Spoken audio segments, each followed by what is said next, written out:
Em nome do Pai, do Filho e do Espírito Santo. Amém. Da acusação dos pecados ao confessor. É a questão 740.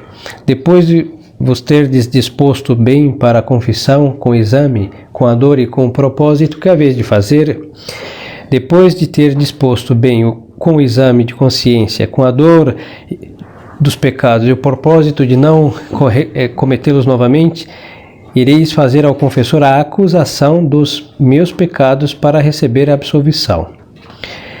A acusação dos pecados, as palavras do catecismo são muito precisas. Já havíamos dito que o sacramento da confissão é igual a um tribunal. O padre representa a autoridade de Nosso Senhor como juiz. Por isso, no confessionário se recomenda que o padre use barrete. Ele está ditando uma autoridade, uma sentença.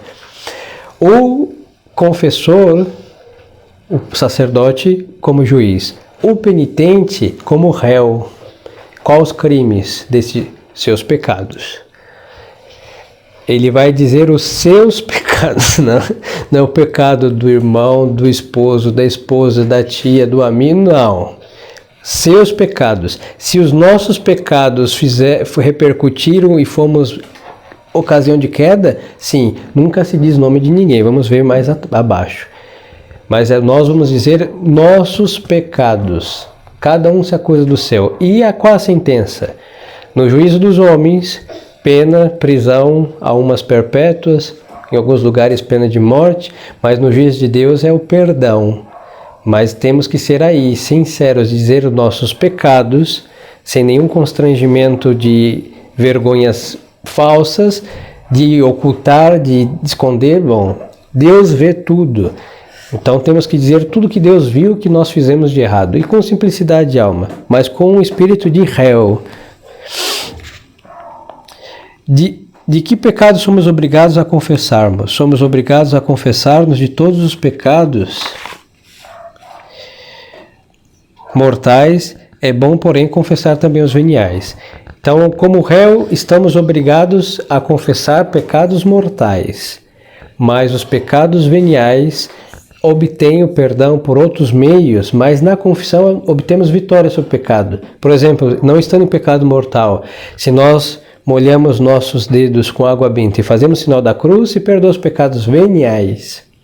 Se rezamos o ato de contrição, se dizemos minha culpa do ato de contrição, do confiteor, perdoa pecados veniais. Quando o padre dá absolvição na missa 2 vezes, perdoa pecados veniais. Quando nós comemos uma coisa benta, o pão de Santo Antônio, que uns deixam petrificar num pote de arroz. Mas então, se pegar um pedacinho, comer, quando se beija antes, comeu, estando em graça de Deus, os pecados veniais são perdoados. Mas aonde nós vencemos o pecado, seja mortal, seja venial? No confessionário. Por isso é muito importante confessar pecados veniais também. Obrigação, pecados mortais.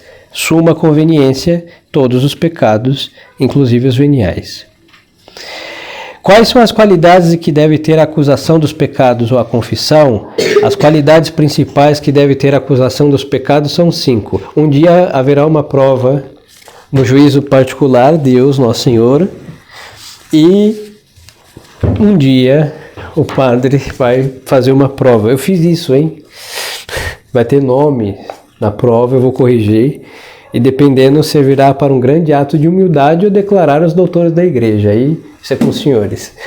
Mas vamos lá, escrevam no espelho estas qualidades de uma confissão para que seja uma boa confissão. Primeira, deve ser humilde. Segunda, íntegra. Terceira, sincera. Quarta, prudente. E quinta, breve. Não é o padre que não tem paciência. Se me dá uma xícara de café, podemos passar 3 dias ali, hein? Mas é porque, vamos ver o porquê da brevidade. Então, quer dizer, a acusação dos pecados deve ser humilde. Humilde quer dizer que o penitente deve acusar-se diante do seu confessor sem altivez de ânimo ou de palavras, mas com sentimentos de um réu. que reconhece a sua culpa e comparece diante do juiz. Esta é a atitude de todos nós quando vamos nos confessar. Um réu, um criminoso que sabe o que fez e vai ao juiz porque ao acusar-se o juiz vai obter perdão. Esta é a atitude. Tem pessoas, aí eu já vou adiantar a questão do breve, que vai explicar assim, olha, não me lembro de confissões, hein? Nem da minha, quanto mais dos senhores de todos que eu confessei hoje.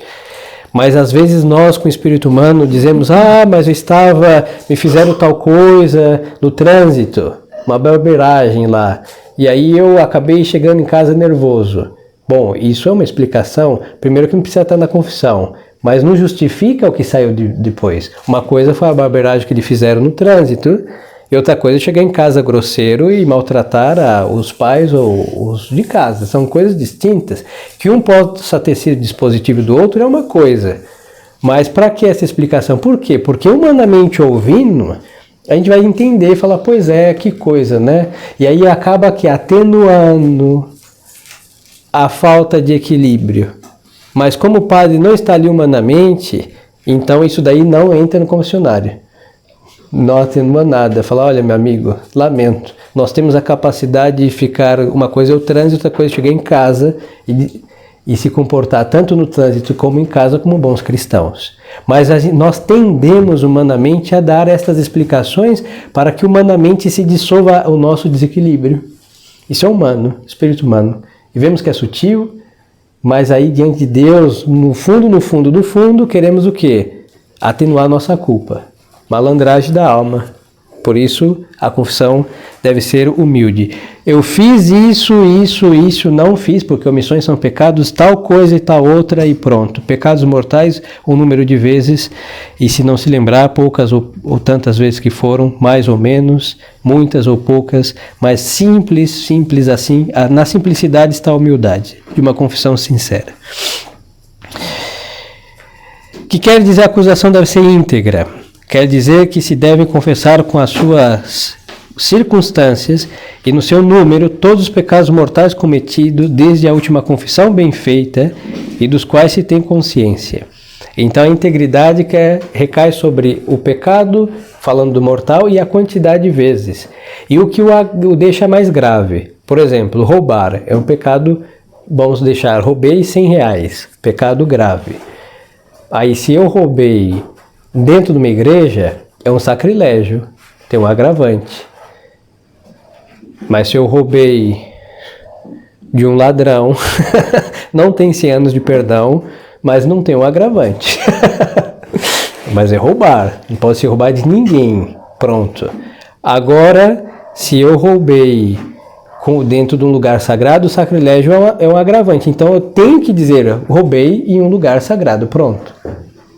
Aí é um agravante. Isso faz parte da integridade da confissão. Quantas vezes? 10 vezes. Porque não é a mesma coisa cometer um roubo com 10 que cometer 10 vezes.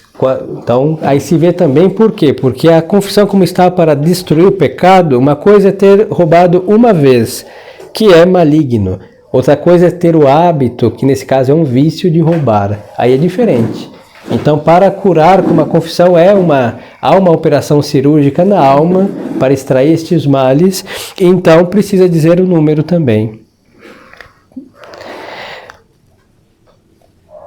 Por exemplo, no caso do roubo, estimular outros para o roubo, pecado, agravante. Por quê? Porque eu coloquei outros no caminho do crime. Há um agravante contra a caridade para com o próximo. Roubar sozinho é maligno, estraga a sua própria alma, mas colocar outras almas contra a caridade, um agravante também. E aí deve-se confessar, desde a última confissão bem feita, todos os pecados que nós nos lembramos. Aí tem aquele grande problema, nossa memória falha. E aí, justo na hora da comunhão, alguém nos lembra. Não sei quem, mas nos lembrou. Aí o que os senhores pensam? Não vou comungar porque é um sacrilégio. Aí esperam para depois de missa, o padre vai abençoar 30 mil objetos religiosos, os senhores têm que pegar o ônibus e ir embora, aí não se confessaram. Mês que vem, esqueceram. O que acontece? Quando porque Deus é Pai, hein? E junto com a sua paternidade está a sua justiça. Deus exige que nós façamos o que nós podemos fazer. Se nós nos esquecemos, o que nós podemos fazer? Nos lembrar um dia, quando o curto-circuito for resolvido lá da memória, aí, estou indo para a comunhão, eu escondi um pecado, confissão inválida e sacrílega, nem se aproxime do sagrado altar. Agora, eu esqueci. Bom, Deus não pode, em sua onisciência, com sabedoria, fazer assim, eu perdoo um pecado mortal e outro não. Quando Deus perdoa é tudo. Então, eu disse tudo que eu me lembrava. Deus perdoou tudo, até os que eu me esqueci.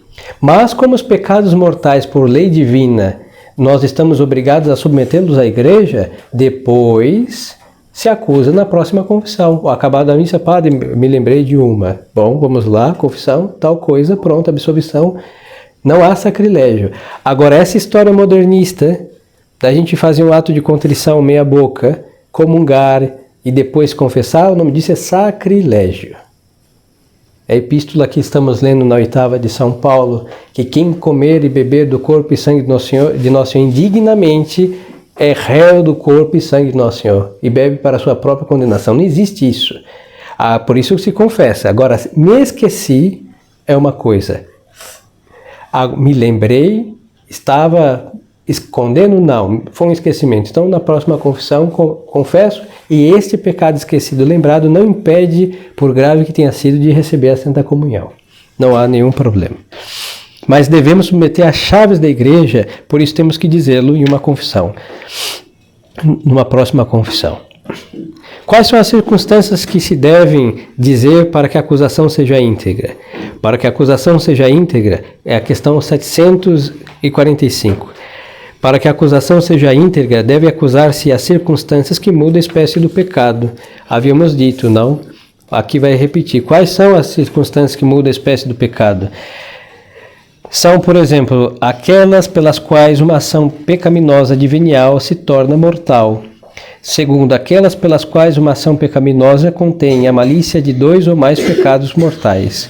Então, por exemplo, no pecado de escândalo, uma pessoa comete um pecado de escândalo que tem 2 gravidades. O pecado em si mesmo e ser ruína para o próximo, não? Então, aí nós temos um agravante. Uma coisa é cometer um pecado e ser ruína para si, e outra coisa, eu com este pecado sirvo para a queda de muitos. O escândalo leva consigo essa conotação. Pois então, isso é um agravante que deve ser acusado na confissão. Por exemplo, e aqui o catecismo diz, aquela circunstância, uma ação pecaminosa de venial se torna mortal. Por exemplo, roubar. Vamos ao roubo que é mais fácil de exemplificar. Roubar R$20 é um pecado venial. Não é por isso que vão ficar roubando R$20 para gastar com estupidezes, não? Não pode, roubar é pecado. Mas vamos lá, roubar isso dentro de uma igreja, mortal, por causa do sacrilégio. Agora, roubar isso de uma velhinha que só tinha esses 20 para comprar o seu remédio da pressão, não vai comprar com esse remédio, R$20 não compra nada. Mas era únicas moedas, mortal. Roubar de um pobre que só tinha aquela esmola de R$20, mortal, porque era o único dinheirinho que ele tinha. Para comprar uma cachaçinha para ele se esquentar nesse frio. É uma pena. Em São Paulo, um monte de gente na rua. Pois então, mortal, não pode. Agora, de quem tem o comum e corrente dos mortais, é um venial, mas é um pecado. Dá um exemplo de uma circunstância que torne um pecado mortal um pecado venial. Agora o revés. Para quem para se desculpar dissesse uma mentira da qual resultasse dano grave para o próximo, deveria manifestar essa circunstância que mudaria a mentira de oficiosa em gravemente nociva. Então os senhores veem que há uma diferença. Às vezes numa brincadeira, uma mentira de brincadeira jocosa, pode haver um grave dano para o próximo, aí muda de um venial para um mortal. Era uma brincadeira e virou uma ruína, por exemplo. Isso serve para essas brincadeiras estúpidas de mentiras e que envolvem coisas feias, sujas de sexto e nono mandamento. Para uns foi uma brincadeira estúpida, grosseira em todo caso, mas para outra aquilo ao ouvir foi um estímulo para o pecado mortal. E às vezes a gente não sabe, hein? Porque como o termômetro moral hoje está medindo do gelo para o fervor, e não se mede do calor das chamas do amor de Deus para o arrefecimento, né? Se mede com a alta temperatura. Então, a moral hoje é laxa, é tíbia, e às vezes a gente não percebe. Mas às vezes aquela brincadeira é suja, para o outro foi ocasião de cometer uma torpeza mortal, em si venial, mas por causa da ruína de alguém, mortal. Dai-me agora um exemplo de uma circunstância pela qual e a mesma ação pecaminosa contém a malícia de 2 ou mais pecados. Por exemplo, quem tivesse roubado uma coisa sagrada deveria acusar essa circunstância que acrescenta ao furto a malícia do sacrilégio. O sacrilégio é um pecado mortal. Então, roubou uma toalha de um altar de uma igreja. Uma toalha de um altar de uma igreja é normalmente uma coisa cara, porque o linho é muito caro. Mas vamos supor, nos bons tempos, que linho era uma coisa que existia em cada casa, até o guardanapo de limpar a boca era de linho. Foi um tecido comum e corrente. Mas se eu roubei de uma igreja, de um altar de Deus, mortal.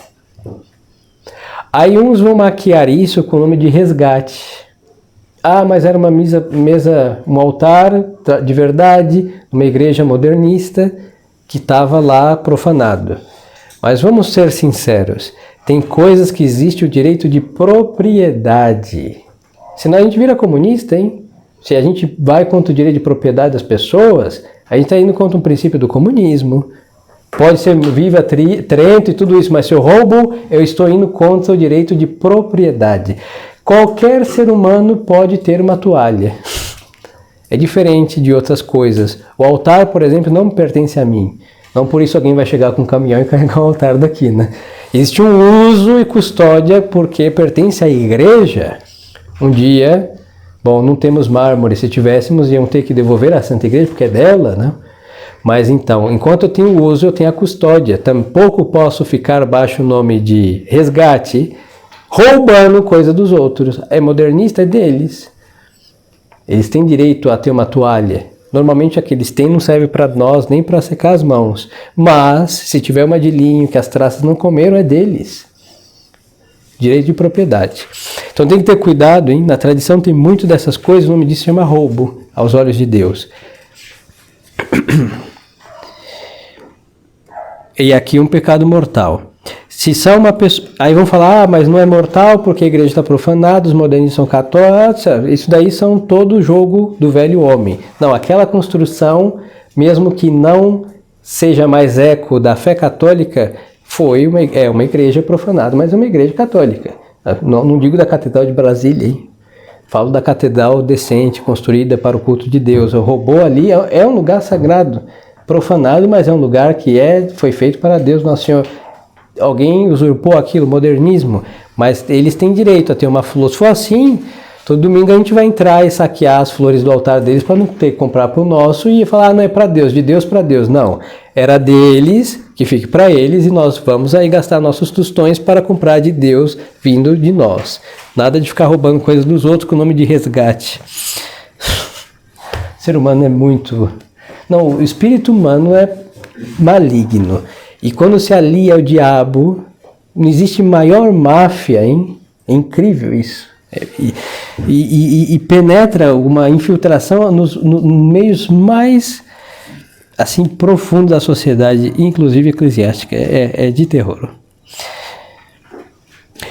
Se uma pessoa não tivesse a certeza de ter cometido um pecado, deve confessá-lo? Se uma pessoa não tiver a certeza de ter cometido um pecado, não é obrigada a confessá-lo.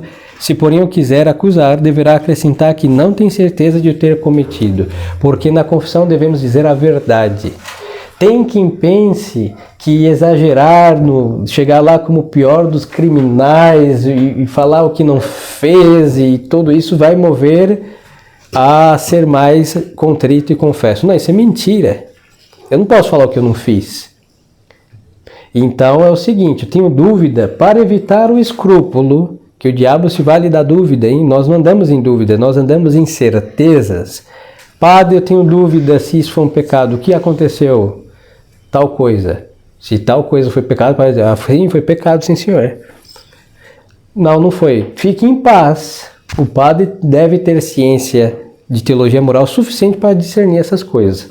Então, fique em paz. Mas andar na dúvida é horrível, porque aí vai comungar na dúvida de ter, se foi pecado, sacrilégio, se tratar de uma dúvida de pecado mortal. Se não foi, mas fica aquela incerteza, né?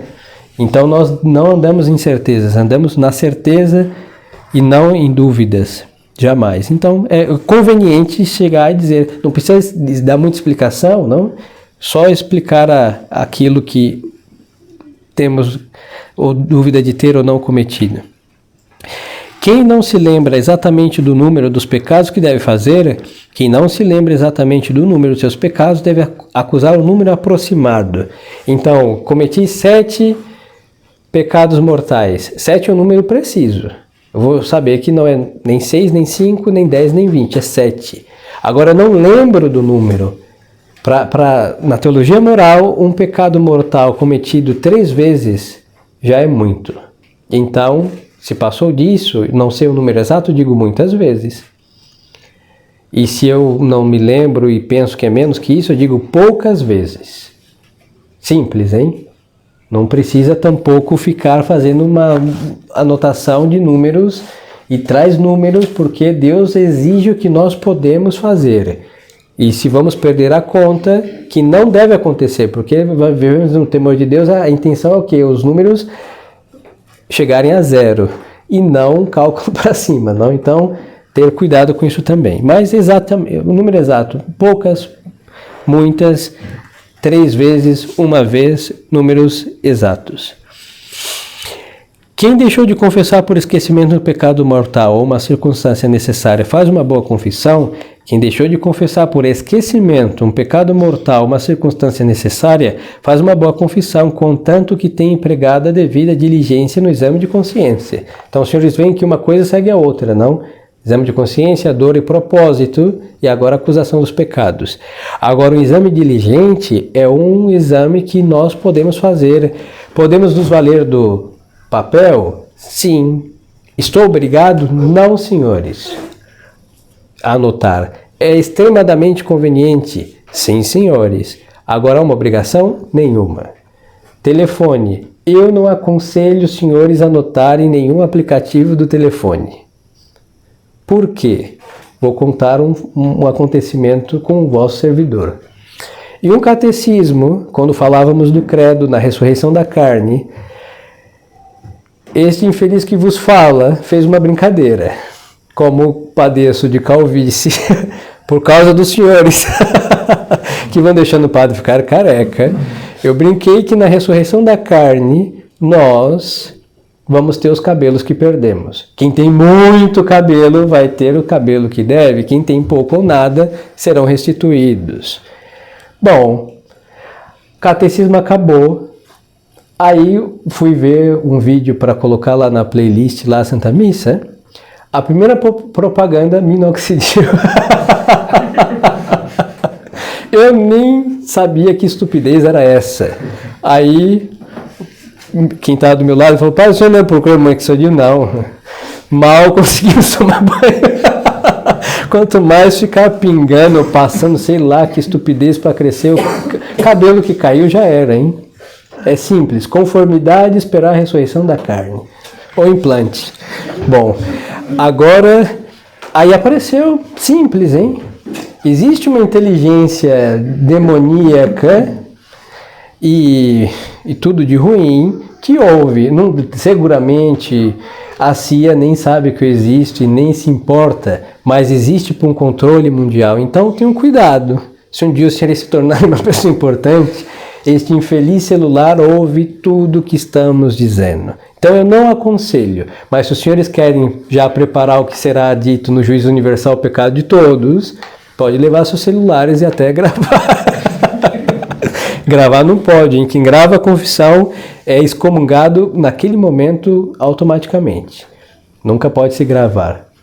Mas valem-se de papel, do anjo da guarda que não deixa esquecer nada, hein? Se estamos aliados a ele, uma memória infalível. Então, É bom, porque os papéis já aconteceu, inclusive daqui de achar uns exames de consciência por aí. A gente sabe que é um papelzinho muito bem dobradinho. Parece aquelas cédulas de coleta, né? Toda amassadinha, bem dobradinha, para ninguém ver o número da cédula que joga no saquinho da coleta. Pois então, o exame de consciência tem as mesmas dobraduras. Achei justo aqui e outra vez lá fora. Filha da senhora. Não abri, hein? Mas corre esse risco. Ou, ao se confessar, rasgue bem rasgado e jogue no lixo do banheiro. Ninguém vai vasculhar ali, hein? Pelo amor de Deus. Está resolvido. Agora, se um pecado mortal esquecido na confissão volta depois à lembrança, somos obrigados a acusá-lo em outra confissão? Se um pecado mortal esquecido, na confissão volta depois à lembrança, somos obrigados, sem dúvida, a acusá-lo na primeira vez que, de novo, nos confessarmos. Isso já havíamos explicado. Agora, quem por vergonha ou por outro motivo culpável cala voluntariamente na confissão algum pecado mortal, este que comete... Quem por vergonha ou qualquer outro motivo culpável cala voluntariamente algum pecado mortal na confissão, este profana o sacramento e por isso se torna réu de um gravíssimo sacrilégio. É o seguinte, quem fez esta estupidez comete um pecado mortal ali, aí vamos supor que passado 1 mês, 2 meses se confesse de novo direitinho. Aquela confissão direitinha depois dessa é inválida. Se confessa de novo direitinho, muito bem, sem consertar aquela inválida, porque o sacrilégio tem que ser reparado. Então, como que eu posso fazer confissões novas, corretas? Consertando aquela sacrílega.